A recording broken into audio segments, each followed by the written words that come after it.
um homem que ninguém viu nos últimos meses, publicou uma mensagem. E essa mensagem pode mudar o preço do petróleo, o valor do Bitcoin e o custo de vida de meio planeta. Seu nome é Mojtaba Khamenei, líder supremo do Irã. E ele não aparece em público faz meses. Nenhuma gravação, nenhuma aparição. Muitos acreditam que seu estado de saúde é grave. Alguns chegam a dizer que ele nem estaria consciente após os ataques do início da guerra. Mas então, uma postagem apareceu na rede social dele, assinada por ele, e o mundo inteiro ficou em silêncio. A mensagem diz que o Irã não vai abrir mão dos seus direitos, que o Estreito de Hormuz entra numa nova fase, e que o país buscará alternativas econômicas para recuperar tudo que foi destruído ao longo da guerra. Se você traduzir isso para a linguagem geopolítica, significa uma coisa só. O Irã quer ser pago pelos Estados Unidos, por Israel, reparações de guerra, indenizações pela destruição da sua infraestrutura, e mesmo sendo improvável que isso aconteça, já está na mesa de negociação. Mas tem uma parte da mensagem que quase ninguém está discutindo, e é exatamente a mais importante. O Irã quer cobrar pedágio no Estreito de Hormuz, uma tarifa, para qualquer embarcação que queira passar, independente do país de origem. Parece até razoável, não é? Melhor do que destruir os navios, como era a ameaça antes. Mas aqui está o problema. O direito internacional proíbe isso, explicitamente. A Convenção das Nações Unidas sobre Direito do Mar diz que nenhuma nação pode usar um estreito estratégico para ganho econômico próprio. Hormuz, Gibraltar, Bab el-Mandeb, todos protegidos por esse mesmo princípio. E o Irã é signatário desse tratado.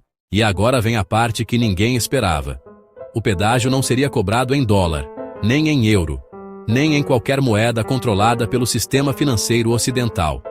Seria cobrado em criptomoedas, em Bitcoin. Pensa no que isso significa por um segundo. O Irã, sob sanções internacionais há décadas, encontrando uma forma de receber pagamentos que nenhum banco, nenhum governo, nenhuma sanção consegue bloquear. Uma moeda que não tem dono, que não tem fronteira, que não pode ser congelada. Se isso acontecer, o impacto no preço do Bitcoin seria imediato e massivo. Agora, para entender a dimensão real disso, 20% de todo o petróleo que o mundo consome passa pelo Estreito de Hormuz. Todos os dias. Emirados Árabes, Kuwait, Iraque, Arábia Saudita, todo esse petróleo sai por ali. Se o Irã fechar ou encarecer essa passagem, o preço do barril dispara, a gasolina sobe, a inflação volta. E não estamos falando de um país distante com um problema distante. Estamos falando do seu bolso, da sua conta no supermercado, do preço da passagem de ônibus, do custo de tudo que chega até você. Enquanto isso, em Islamabad, no Paquistão, uma reunião acontece neste sábado, com figuras do regime iraniano, com representantes do governo norte-americano. E o objetivo é resolver em 15 a 20 dias aquilo que 5 semanas de guerra não resolveram. Os países do Golfo querem uma coisa simples: normalizar o fluxo de navegação, acalmar os mercados, derrubar o preço do petróleo e retomar a produção das refinarias que foram atingidas ao longo do conflito. Mas o Irã chega nessa mesa com uma proposta que o Ocidente não esperava e que o direito internacional não aceita. O que acontece quando um país, sem nada a perder, faz uma exigência que o mundo inteiro vai recusar? E tem um detalhe que quase ninguém percebeu. Ao querer cobrar pedágio no Estreito de Hormuz, o Irã está contradizendo a sua própria história. Por décadas, o país usou o direito de livre navegação como argumento para justificar sua presença no estreito. Agora quer transformar esse mesmo estreito em fonte de renda.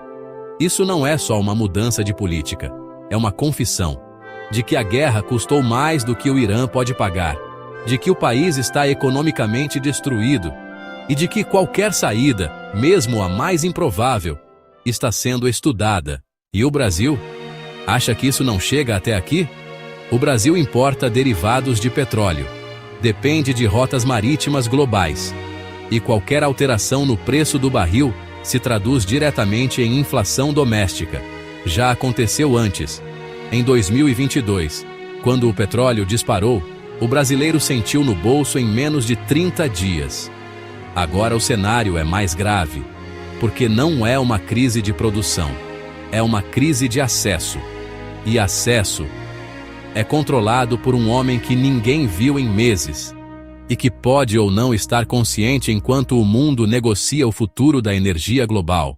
Nos próximos 15 dias, ou o mundo encontra um acordo, ou o Estreito de Hormuz vira palco de algo que nenhuma convenção internacional vai conseguir conter. E no meio disso tudo, uma pergunta que ainda não tem resposta. A mensagem publicada nas redes sociais do líder supremo foi mesmo escrita por ele?